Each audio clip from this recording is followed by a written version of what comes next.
পঞ্চম পর্ব। সাধুজিত স্বচ্ছন্দে চলিয়া গেলেন। তাহার বিরহ ব্যথাটা রতনের কিরূপ বাজিল অবশ্য জিজ্ঞাসা করা হয় নাই।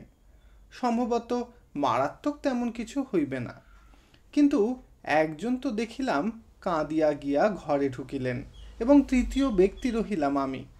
লোকটার সহিত পুরাপুরি 24 ঘণ্টাও ঘনিষ্ঠতা হইতে পায় নাই। তথাপি আমারও মনে হইতে লাগিল আমাদের এই অনারব্ধ সংসারের মাঝখানে তিনি যেন মস্ত বড় একটা ছিদ্র করিয়া দিয়া গেলেন। এই অনিষ্টটি আপনা হইতেই সারিয়া উঠিবে, কিংবা নিজেই তিনি আবার একদিন অকস্মাৎ তাহার প্রচণ্ড ঔষধের বাক্সটা ঘাড়ে করিয়া ইহা মেরামত করিতে সশরীরে ফিরিয়া আসিবেন। বিদায়কালে কিছুই বলিয়া গেলেন না। অথচ আমার নিজের খুব যে বেশি উদ্বেগ ছিল তাও নয়। নানা কারণে এবং বিশেষ করিয়া কিছুকাল হইতে জ্বরে ভুগিয়া দেহ ও মনের এমনই একটা নিস্তেজ নিরালম্ব ভাব আসিয়া পড়িয়াছিল যে একমাত্র রাজলক্ষ্মীর হাতেই সর্বতোভাবে আত্মসমর্পণ করিয়া সংসারে যাবতীয় ভালো মন্দর দায় হইতে অব্যাহতি লইয়াছিলাম। সুতরাং কিছুর জন্যই স্বতন্ত্রভাবে চিন্তা করিবার আমার আবশ্যকও ছিল না, শক্তিও ছিল না। তবুও মানুষের মনের চঞ্চলতার যেন বিরাম নাই। বাহিরের ঘরে একটা তাকিয়া ঠেস দিয়া একাকী বসিয়া আছি। কত কি যে এলোমেলো ভাবনা আনাগোনা করিতেছে তাহার সংখ্যা নাই।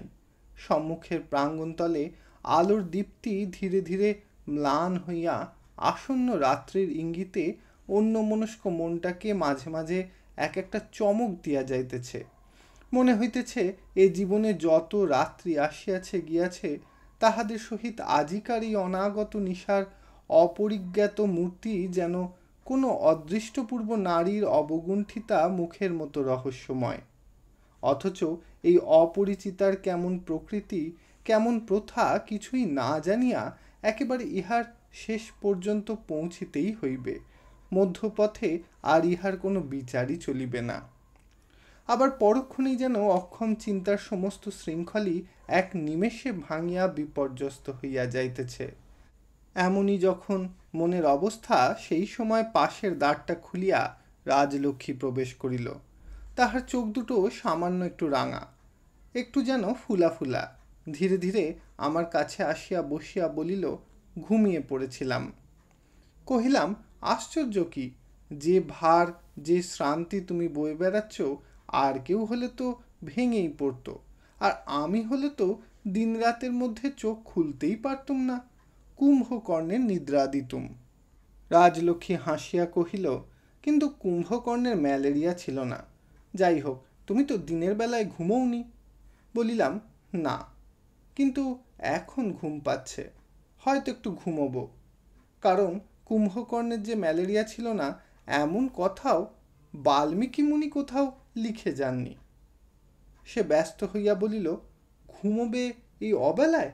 রক্ষে করো তুমি, জ্বর কি তাহলে আর কোথাও বাকি থাকবে? সেসব হবে না। আচ্ছা, যাবার সময় আনন্দ কি আর কিছু তোমাকে বলে গেল? প্রশ্ন করিলাম, কিরকম কথা তুমি আশা করো? রাজলক্ষ্মী কহিল, এই যেমন কোথায় কোথায় যাবে, কিংবা। এই কিংবাটাই আসল প্রশ্ন। কহিলাম, কোথায় কোথায় যাবেন তার এক প্রকার আভাস দিয়ে গেছেন, কিন্তু এই কিংবাটার সম্বন্ধে কিছুই বলে যাননি। আমি তো তার ফিরে আসার বিশেষ কোনো সম্ভাবনাও দেখি নে। রাজলক্ষ্মী চুপ করিয়া রহিল, কিন্তু আমি কৌতূহল সংবরণ করিতে পারিলাম না। জিজ্ঞাসা করিলাম, আচ্ছা, এই লোকটিকে কি তুমি বাস্তবিক চিনেছ? আমাকে যেমন একদিন চিনতে পেরেছিলে? সে আমার মুখের পানে ক্ষণকাল চুপ করিয়া থাকিয়া কহিল, না। কহিলাম, সত্যি বলো, কখনো কোনো দিন কি দেখনি? এবার রাজলক্ষ্মী হাসি মুখে বলিল, তোমার কাছে আমি সত্য করতে পারবো না। অনেক সময় আমার বড় ভুল হয়। তখন অপরিচিত লোককেই মনে হয় কোথায় যেন তাকে দেখেছি। তার মুখ যেন আমার অত্যন্ত চেনা, কেবল কোথায় দেখেছি সেইটাই মনে করতে পারিনে। আনন্দকেও হয়তো কখনো দেখে থাকব। কিছুক্ষণ নিঃশব্দে বসিয়া থাকিয়া আস্তে আস্তে বলিল, আজ আনন্দ চলে গেল বটে, কিন্তু যদি সে কখনো ফিরে আসে তো তার বাপ মায়ের কাছে আবার একদিন তাকে ফিরিয়ে দেব, এ তোমাকে আমি নিশ্চয়ই বলছি। আমি বলিলাম, তাতে তোমার গরজ কি?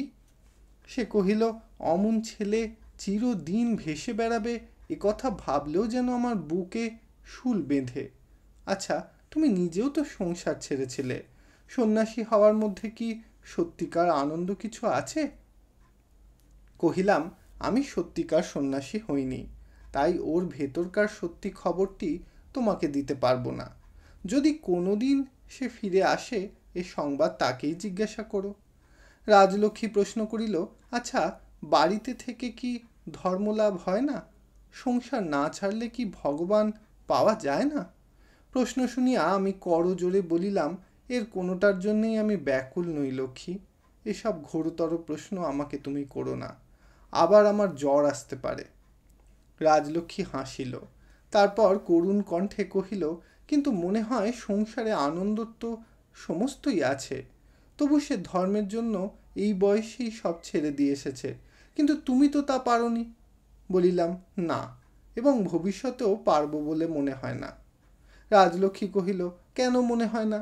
কহিলাম, তার প্রধান কারণ যাকে ছাড়তে হবে সেই সংসারটা যে আমার কোথায় এবং কি প্রকার তা আমার জানা নেই, এবং যার জন্যে ছাড়তে হবে সেই পরমাত্মার প্রতিও আমার লেশমাত্র লোভ নেই। এতদিন তাঁর অভাবেই কেটে গেছে এবং বাকি কটা দিনও অচল হয়ে থাকবে না, এই আমার ভরসা। অন্য পক্ষে তোমার ওই আনন্দ ভায়াটিও গেরুয়া সত্ত্বেও যে ঈশ্বর প্রাপ্তির জন্যই বেরিয়ে এসেছেন আমার তা বিশ্বাস নয়। তার কারণ আমিও বার কয়েক সাধু সঙ্গ করেছি, তাদের কেউই আজও ওষুধের বাক্স ঘাড়ে করে বেড়ানোকে ভগবত লাভের উপায় নির্দেশ করে দেননি। তাছাড়া তার খাওয়া দাওয়ার ব্যাপারটাও তো চোখে দেখলে। রাজলক্ষ্মী মুহূর্তকাল মৌন থাকিয়া বলিল, তবে কি সে মিছামিছি ঘর সংসার ছেড়ে এই কষ্ট করতে বার হয়েছে? সবাই কি তোমার মতোই মনে করো? বলিলাম, না, মস্ত প্রভেদ আছে। সে ভগবানের সন্ধানে বার না হলেও মনে হয় যার জন্যে পথে বেরিয়েছে সে তাঁরই কাছাকাছি, অর্থাৎ আপনার দেশ। তাই তার ঘর বাড়ি ছেড়ে আসাটা ঠিক সংসার ছেড়ে আসা নয়। সাধুজি কেবলমাত্র ক্ষুদ্র একটি সংসার ছেড়ে বড় সংসারের মধ্যে প্রবেশ করেছেন। রাজলক্ষ্মী আমার মুখের প্রতি চাহিয়া রহিল, বোধ হয় ঠিক বুঝিতে পারিল না। তারপরে জিজ্ঞাসা করিল, যাবার সময় সে কি তোমাকে কিছু বলে গেল? আমি ঘাড় নাড়িয়া কহিলাম, না, তেমন কিছু নয়। কেন যে একটুখানি সত্য গোপন করিলাম তাহা নিজেও জানি না, কিন্তু বিদায়কালে সাধুজির শেষ কথাটা তখনও পর্যন্ত আমার কানে তেমনই বাজিতেছিল। যাবার সময় সেই যে একটা নিঃশ্বাস ফেলিয়া বলিয়া গেলেন, বিচিত্র দেশ এই বাংলাদেশটা, এর পথে ঘাটে মা বোন সাধ্য কি তাদের ফাঁকি দিয়ে যায়। ম্লান মুখে রাজলক্ষ্মী নিঃশব্দে বসিয়া রহিল। আমারও মনের মধ্যে অনেক দিনের অনেক ভুলে যাওয়া ঘটনা ধীরে ধীরে উঁকি মারিয়া যাইতে লাগিল। মনে মনে বলিতে লাগিলাম, তাই বটে, তাই বটে। সাধুজি, তুমি যেই হও, এই অল্প বয়সেই আমার এই কাঙাল দেশটিকে তুমি ভালো করিয়াই দেখিয়াছ, না হইলে ইহার যথার্থ রূপটির খবর আজ এমন সহজেই এই কয়টি কথায় দিতে পারিতে না। জানি অনেক দিনের অনেক ত্রুটি অনেক বিচ্যুতি আমার মাতৃভূমির সর্বাঙ্গ ব্যাপিয়া পঙ্ক লেপিয়াছে, তবুও এ সত্য যাচাই করিবার যাহার সুযোগ মিলিয়াছে সেই জানে ইহা কত বড় সত্য।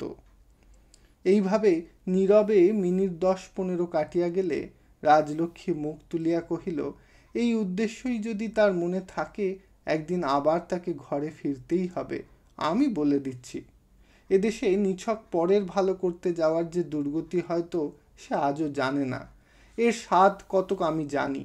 আমারই মতো একদিন যখন সংশয়ে বাধায় কটু কথায় তার সমস্ত মন তিক্ত রসে পরিপূর্ণ হয়ে উঠবে, তখন সে পালিয়ে আসার পথ পাবে না।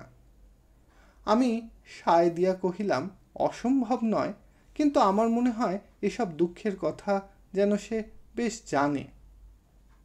রাজলক্ষ্মী বারংবার মাথা নাড়িয়া বলিতে লাগিল, কখনো না, কখনো না। জানলে সে পথে কেউ যাবে না, আমি তা বলে দিচ্ছি। এ কথার আর জবাব ছিল না। বঙ্কুর মুখে শুনিয়াছিলাম একদিন ইহার অনেক সাধু সংকল্প, অনেক পুণ্য কর্ম তাহার শ্বশুরবাড়ির দেশে অত্যন্ত অপমানিত হইয়াছিল। সেই নিষ্কাম পরোপকারের ব্যথা অনেক দিন ইহার মনে লাগিয়াছিল, যদিচ আরও একটা দিক দেখিবার ছিল, কিন্তু সেই অবলুপ্ত বেদনার স্থানটা চিহ্নিত করিয়া তুলিতেও আর প্রবৃত্তি হইল না। তাই চুপ করিয়া বসিয়া রহিলাম, অথচ রাজলক্ষ্মী যাহা বলিতেছিল তাহা মিথ্যা নয়। মনে মনে ভাবিতে লাগিলাম, কেন এমন হয়? কেন একের শুভ চেষ্টা অপরে এমন সন্দেহের চক্ষে দেখে? কেন এগুলি বিফল করিয়া দিয়া মানুষ সংসারের দুঃখের ভার লঘু করিতে দেয় না? মনে হইল সাধুজি যদি থাকিতেন, কিংবা যদি কখনো ফিরিয়া আসেন, এই জটিল সমস্যার মীমাংসার ভার তাঁকেই দিব। সেদিন সকাল হইতে নিকটেই কোথা হইতে মাঝে মাঝে সানাইয়ের শব্দ পাওয়া যাইতেছিল। এই সময় জন কয়েক লোক রতনকে অগ্রবর্তী করিয়া প্রাঙ্গণের মধ্যস্থলে আসিয়া দাঁড়াইল।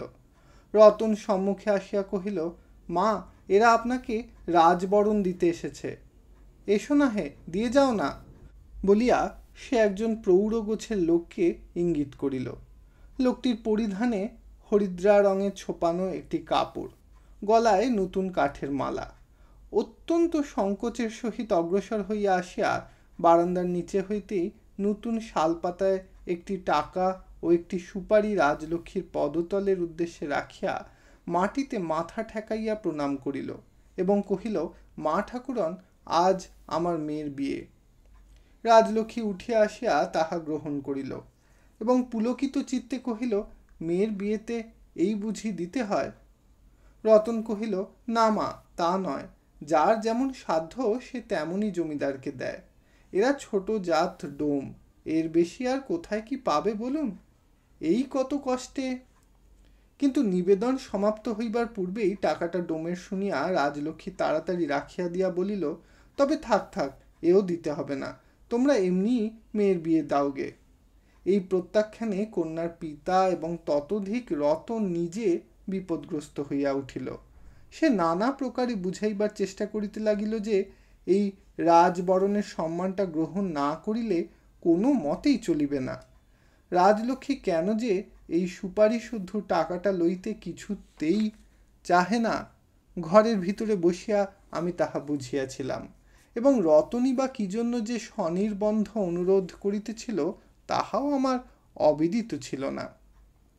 খুব সম্ভব দেও টাকাটা আরও বেশি, এবং গোমস্তা কুশারী মহাশয়ের হাত হইতে নিস্তার পাইবার জন্যই ইহারা এই কৌশল করিয়াছে, এবং রতন, হুজুর ইত্যাদি সম্ভাষণের পরিবর্তে তাহাদের মুখপাত্র হইয়া আর্জি পেশ করিতে আসিয়াছে।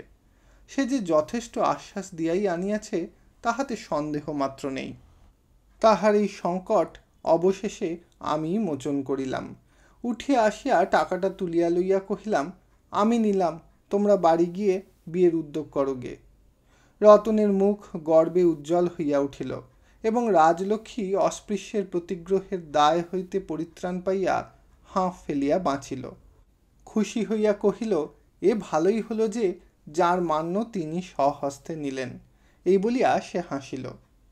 মধু ডোম কৃতজ্ঞতায় পরিপূর্ণ হইয়া হাত জোর করিয়া কহিল, হুজুর, পহর রেতের মধ্যেই লগন, একবার যদি পায়ের ধুলো দেন। এই বলিয়া সে একবার আমার ও একবার রাজলক্ষ্মীর মুখের প্রতি করুণ চক্ষে চাহিয়া রহিল। আমি সম্মত হইলাম। রাজলক্ষ্মী নিজেও একটু হাসিয়া সানাইয়ের শব্দটা আন্দাজ করিয়া বলিল, ওই বুঝি তোমার বাড়ি মধু? আচ্ছা, যদি সময় পাই তো আমিও গিয়ে একবার দেখে আসব।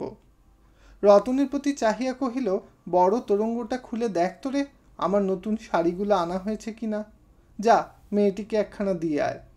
মিষ্টি বুঝি এদেশে কিছু পাওয়া যায় না? বাতাসা মেলে? আচ্ছা, তাই বেশ, অমনি তাও কিছু কিনে দিয়ে আসিস রতন। হ্যাঁ মধু, তোমার মেয়ের বয়স কত? পাত্রের বাড়ি কোথায়? লোক কতগুলি খাবে? এ গাঁয়ে কঘর তোমরা আছো? জমিদার গৃহিণীর একসঙ্গে এতগুলি প্রশ্নের উত্তরে মধু সসম্ভ্রমে এবং সবিনয় যাহা কহিল তাহাতে বুঝা গেল তাহার কন্যার বয়স বছর নয়েকের মধ্যেই। পাত্র যুবা পুরুষ 30-40-এর বেশি হইবে না, বাড়ি ক্রোশ 5 উত্তরে কি একটা গ্রামে, সে একটা তাহাদের বড় সমাজ, সেখানে জাতীয় ব্যবসা কেহ করে না, সকলেরই চাষবাস পেশা, মেয়ে বেশ সুখেই থাকিবে, তবে ভয় শুধু এই রাত্রিটার জন্য, কারণ বরযাত্রীর সংখ্যা কত হইবে এবং তাহারা কোথায় কি ফ্যাসাদ বাঁধাইয়া দিবে তাহা আজ প্রভাত না হওয়া পর্যন্ত কোনো মতেই অনুমান করিবার জো নাই। তাহারা সকলেই সমৃদ্ধ ব্যক্তি, কি করিয়া যে মান মর্যাদা বজায় রাখিয়া শুভ কর্ম সম্পন্ন হইবে এ ভয়েই মধু কাঁটা হইয়া আছে। এই সকল সবিস্তারে নিবেদন করিয়া সে পরিশেষে সকাতরে জানাইল যে তাহার চিঁড়া গুড় এবং দধি সংগ্রহ হইয়াছে, এমনকি শেষকালে খান 2 করিয়া বড় বাতাসাও পাতে দিতে পারিবে, কিন্তু তথাপি যদি কোনো গোলযোগ হয় তো তাহাদের রক্ষা করিতে হইবে। রাজলক্ষ্মী সকৌতুকে ভরসা দিয়া কহিল, গোলযোগ কিছু হবে না মধু, তোমার মেয়ের বিয়ে নির্বিঘ্নে হবে, আমি আশীর্বাদ করছি। খাবার জিনিস এত জোগাড় করেছ, তোমার বেয়ায়ের দল খেয়ে খুশি হয়ে বাড়ি যাবে। মধু ভূমিষ্ঠ প্রণাম করিয়া সঙ্গের লোক 2টিকে লইয়া প্রস্থান করিল, কিন্তু তাহার মুখ দেখিয়া মনে হইল এই আশীর্বচনের উপর বরাত দিয়া সে বিশেষ কোনো সান্ত্বনা লাভ করিল না। আজ রাত্রির জন্য কন্যার পিতার মনের মধ্যে যথেষ্ট উদ্বেগ জাগিয়া রহিল। শুভ কর্মে পায়ের ধুলা দিব বলিয়া মধুকে আশা দিয়াছিলাম, কিন্তু সত্য সত্যই যাইতে হইবে এইরূপ সম্ভাবনা বোধ করিয়া আমাদের কাহারও মনে ছিল না। সন্ধ্যার কিছু পরে প্রদীপের সম্মুখে বসিয়া রাজলক্ষ্মী তাহার আয় ব্যয়ের একটা খসড়া পড়িয়া শুনাইতেছিল। আমি বিছানায় শুইয়া মুদ্রিত নেত্রে কতকবার শুনিতেছিলাম, কতকবার শুনিতেছিলাম না, কিন্তু অদূরে বিবাহ বাটির কলরোল কিছুক্ষণ হইতে যেন কিঞ্চিত অসাধারণ রকমের প্রখর হইয়া কানে বাজিতেছিল। সহসা রাজলক্ষ্মী মুখ তুলিয়া সহাস্যে কহিল, ডোমের বাড়ির বিয়ে মারামারি এর একটা অঙ্গ নয় তো? বলিলাম, উঁচু জাতের নকল যদি করে থাকে তো বিচিত্র নয়। সেসব কথা তোমার মনে আছে তো? রাজলক্ষ্মী কহিল, তারপর ক্ষণকাল কান খাড়া করিয়া থাকিয়া একটা নিঃশ্বাস ফেলিয়া বলিল, বাস্তবিক এ পোড়া দেশে যা করে আমরা মেয়েদের বিলিয়ে দিই তাতে ইতর ভদ্র সবাই সমান। ওরা চলে গেলে আমি খোঁজ নিয়ে শুনলাম ওই যে কাল সকালে ওই 9 বছরের মেয়েটাকে কোন অপরিচিত সংসারে টেনে নিয়ে যাবে, আর কখনো হয়তো আসতে পর্যন্ত দেবে না। এদের নিয়মই এই। বাপ 6 গন্ডা টাকায় মেয়েটাকে আজ বিক্রি করে দেবে। একবার পাঠিয়ে দাও, এই কথা মুখে আনবারও জো থাকবে না। আহা, মেয়েটা সেখানে কতই না কাঁদবে। বিয়ের সে কি জানে বলো? এ সকল দুর্ঘটনা তো জন্মকাল হইতেই দেখিয়া আসিতেছি, একরকম সহিয়াও গিয়াছে, আর ক্ষোভ প্রকাশ করিতে প্রবৃত্তি হয় না। সুতরাং প্রত্যুত্তরে কেবল মৌন হইয়াই রহিলাম। জবাব না পাইয়া সে কহিল, আমাদের দেশে ছোট বড় সব জাতের মধ্যেই বিয়েটা কেবল বিয়েই নয়, এটা ধর্ম, তাই যা। নইলে ভাবিলাম বলি, একে যদি ধর্ম বলিয়াই বুঝিয়াছ তো এত নালিশ কিসের? আর যে ধর্মকর্মে মন প্রসন্ন না হইয়া গ্লানির ভারে অন্তর কালো হইয়া উঠিতে থাকে, তাহাকে ধর্ম বলিয়া গ্রহণ করাই যায় বা কিরূপে? কিন্তু আমার বলিবার পূর্বেই রাজলক্ষ্মী নিজেই পুনশ্চ কহিল, কিন্তু এসব বিধি ব্যবস্থা করে গেছেন যাঁরা, তাঁরা ছিলেন ত্রিকালদর্শী ঋষি। শাস্ত্রবাক্য মিথ্যাও নয়, অমঙ্গলেরও নয়। আমরা কি বা জানি, আর কতটুকুই বা বুঝি? ব্যাস, যাহা বলিতে চাহিয়াছিলাম তাহা আর বলা হইল না। এই সংসারে যাহা কিছু ভাবিবার বস্তু ছিল সমস্তই ত্রিকালজ্ঞ ঋষিরা অতীত, বর্তমান ও ভবিষ্যৎ এই 3 কালের জন্য বহু পূর্বেই ভাবিয়া স্থির করিয়া দিয়া গিয়াছেন। দুনিয়ায় নতুন করিয়া চিন্তা করিবার কোথাও কিছু বাকি নাই। এ কথা রাজলক্ষ্মীর মুখে এই নতুন শুনিলাম না, আরও অনেকের মুখে অনেকবার শুনিয়াছি এবং বরাবরই চুপ করিয়া গিয়াছি। আমি জানি ইহার জবাব দিতে গেলেই আলোচনাটা প্রথমে উষ্ণ এবং পরক্ষণেই ব্যক্তিগত কলহে নিরতিশয় তিক্ত হইয়া ওঠে। ত্রিকালদর্শীদের আমি তাচ্ছিল্য করিতেছি না। রাজলক্ষ্মীর মতো আমিও তাহাদের অতিশয় ভক্তি করি। শুধু এই কথাটাই ভাবি, তাহারা দয়া করিয়া যদি শুধু কেবল আমাদের এই ইংরাজি আমলটার জন্য ভাবিয়া না যাইতেন, তাহা হইলে তাহারাও অনেক দুরূহ চিন্তার দায় হইতে অব্যাহতি পাইতেন। আমরাও হয়তো সত্য সত্যই আজ বাঁচিতে পারিতাম। আমি পূর্বেই বলিয়াছি, রাজলক্ষ্মী আমার মনের কথাগুলো যেন দর্পণের মতো স্পষ্ট দেখিতে পাইত। কেমন করিয়া পাইত জানি না, কিন্তু এখনই অস্পষ্ট দীপালোকে আমার মুখের চেহারাটার প্রতি দৃষ্টিপাত করে নাই। তবুও যেন আমার নিভৃত চিন্তার ঠিক দ্বার প্রান্তেই আঘাত করিল। কহিল, তুমি ভাবছ এটা নিতান্তই বাড়াবাড়ি। ভবিষ্যতের বিধি ব্যবস্থা কেউ পূর্বাহ্নেই নির্দেশ করে দিতে পারে না, কিন্তু আমি বলছি পারে। আমার গুরুদেবের শ্রীমুখে শুনেছি এ কাজ তাঁরা না পারলে সজীব মন্ত্রগুলোকেও কখনো দেখতে পেতেন না। বলি, এটা তো মানো আমাদের শাস্ত্রীয় মন্ত্রগুলির প্রাণ আছে, তারা জীবন্ত। বলিলাম, হ্যাঁ। রাজলক্ষ্মী কহিল, তুমি না মানতে পারো, কিন্তু তবুও এ সত্য। তা নইলে আমাদের দেশের এই পুতুল খেলার বিয়েই পৃথিবীর সর্বশ্রেষ্ঠ বিবাহ বন্ধন হতে পারত না।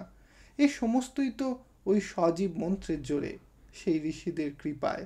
অবশ্য অনাচার আর পাপ কোথায় নেই সে সর্বত্রই আছে, কিন্তু আমাদের এ দেশের মতো সতীত্বই কি তুমি আর কোথাও দেখাতে পারো? বলিলাম, না, কারণ এ তাহার যুক্তি নয়, বিশ্বাস। ইতিহাসের প্রশ্ন হইলে তাহাকে দেখাইতে পারিতাম, এই পৃথিবীতে সজীব মন্ত্রহীন আরও দেশ আছে, যেথায় সতীত্বের আদর্শ আজিও এমনি উচ্চ। অভয়ার উল্লেখ করিয়া বলিতে পারিতাম, এই যদি, তবে তোমাদের জীবন্ত মন্ত্র নর নারী উভয়কেই এক আদর্শে বাঁধিতে পারে না কেন? কিন্তু এ সকলের প্রয়োজন ছিল না।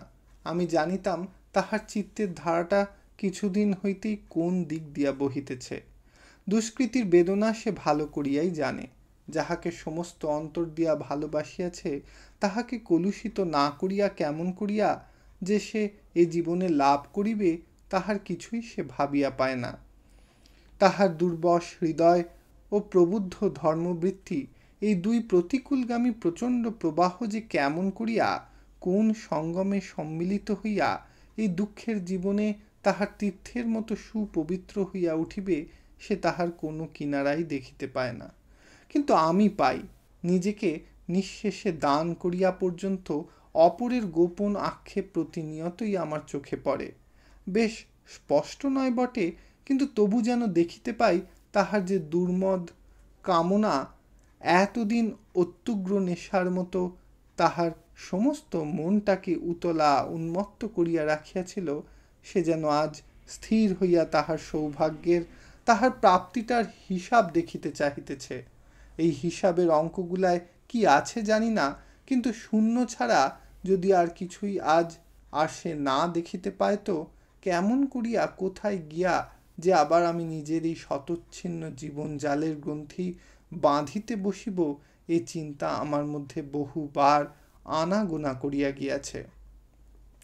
ভাবিয়া কিছুই পাই নাই, কেবল এই কথাটাই নিশ্চয়ই জানিয়াছি যে চিরদিন যে পথে চলিয়াছি, প্রয়োজন হয়তো আবার সেই পথেই যাত্রা শুরু করিব। নিজের সুখ ও সুবিধা লইয়াই কাহারও সমস্যা জটিল করিয়া তুলিব না। কিন্তু পরম আশ্চর্য এই যে মন্ত্রের সজীবতার আলোচনায় আমাদের মধ্যে এক মুহূর্তে বিপ্লব বহিয়া গেল, তাহার প্রসঙ্গ লইয়া পাশের বাড়িতেই যে তখন মল্লযুদ্ধ বাঁধিয়া গিয়াছিল, এই সংবাদ দুজনের কেহই জানিতাম না। অকস্মাৎ ৫-৭ জন গোটা দুই আলো লইয়া অত্যন্ত শোরগোল করিয়া একেবারে প্রাঙ্গণের মাঝখানে আসিয়া দাঁড়াইল এবং ব্যাকুল কণ্ঠে ডাক দিল, হুজুর, বাবুমশাই। আমি ব্যস্ত হইয়া বাহিরে আসিলাম। রাজলক্ষ্মীও সবিস্ময়ে উঠিয়া আমার পাশে আসিয়া দাঁড়াইল। নালিশটা তাহারা সকলেই একসঙ্গে এবং সমস্বরে করিতে চায়। রতনের পুনঃ পুনঃ বকুনি সত্ত্বেও শেষ পর্যন্ত কেহই চুপ করিতে পারিল না। যাহা হোক, ব্যাপারটা বুঝা গেল, কন্যা সম্প্রদান বন্ধ হইয়া আছে, কারণ মন্ত্র ভুল হইতেছে বলিয়া বরপক্ষীয় পুরোহিত কন্যাপক্ষীয় পুরোহিতের ফুল জল প্রভৃতি টান মারিয়া ফেলিয়া দিয়াছে এবং তাহার মুখ চাপিয়া ধরিয়াছে। বাস্তবিক এ কি অত্যাচার! পুরোহিত সম্প্রদায় অনেক কীর্তি করিয়া থাকে, কিন্তু তাই বলিয়া ভিন্ন গ্রাম হইতে আসিয়া জোর করিয়া আর একজন সম ব্যবসায়ীর ফুল জল প্রভৃতি ফেলিয়া দেওয়া এবং শারীরিক বলপ্রয়োগে তাহার মুখ চাপিয়া স্বাধীন ও সজীব মন্ত্রোচ্চারণে বাধা দেওয়া, এমন অত্যাচার তো কখনো শুনি নাই। রাজলক্ষ্মী কি যে বলিবে হঠাৎ ভাবিয়া পাইল না, কিন্তু রতন ঘরের মধ্যে কি করিতেছিল সে বাহিরে আসিয়া মস্ত একটা ধমক দিয়া কহিল, তোদের আবার পুরুত কিরে? এখানে অর্থাৎ জমিদারিতে আসিয়া পর্যন্ত সে তুমি বলিবার যোগ্য কাহাকেও পায় নাই। কহিল, ডোম ডোকালির আবার বিয়ে, তাদের আবার পুরুত? এ কি আমাদের বামুন কায়েত নবশাক পেয়েছিস যে বিয়ে দিতে আসবে বামুন ঠাকুর? এই বলিয়া সে বারবার আমার ও রাজলক্ষ্মীর মুখের প্রতি সগর্বে চাহিতে লাগিল। এখানে মনে করিয়া দেওয়া আবশ্যক যে রতন জাতিতে নাপিত। মধু ডোম নিজে আসিতে পারে নাই, কন্যা সম্প্রদানে বসিয়াছে, কিন্তু তাহার সম্বন্ধে আসিয়াছিল। সে ব্যক্তি যাহা বলিতে লাগিল তাহাতে যদিচ বুঝা গেল ইহাদের ব্রাহ্মণ নাই, নিজেরা নিজেদের পুরোহিত, তথাপি রাখাল পণ্ডিত তাহাদের ব্রাহ্মণেরই সামিল, কারণ তাহার গলায় পৈতা আছে এবং সে তাহাদের দশকর্ম করায়, এমনকি সে তাহাদের ছোঁয়া জল পর্যন্ত খায় না। সুতরাং এত বড় সাত্ত্বিকতার পরেও আর প্রতিবাদ চলে না। অতএব আসল ও খাঁটি ব্রাহ্মণের সহিত অতঃপর যদি কোনো প্রভেদ থাকে তো সে নিতান্তই অকিঞ্চিৎকর। সে যাহা হোক, ইহাদের ব্যাকুলতায় অদূরে বিবাহ বাটির প্রবল চিৎকার শব্দে আমাকে যাইতে হইল। রাজলক্ষ্মীকে কহিলাম, তুমিও চলো না, বাড়িতে একলা কি করবে? রাজলক্ষ্মী প্রথমে মাথা নাড়িল, কিন্তু শেষে কৌতূহল নিবারণ করিতে পারিল না। চলো বলিয়া আমার সঙ্গ লইল। আসিয়া দেখিলাম মধুর সম্বন্ধেই অত্যুক্তি করে নাই, বিবাদ তুমুল হইয়া উঠিবার উপক্রম করিয়াছে। একদিকে বরপক্ষীয় প্রায় ৩০-৩২ জন এবং অন্যদিকে কন্যাপক্ষীয় প্রায় ততগুলি। মাঝখানে প্রবল ও স্থূলকায় শিবু পণ্ডিত দুর্বল ও ক্ষীণজীবী রাখাল পণ্ডিতের হাত চাপিয়া ধরিয়া আছে। আমাদের দেখিয়া সে ছাড়িয়া দিয়া সরিয়া দাঁড়াইল।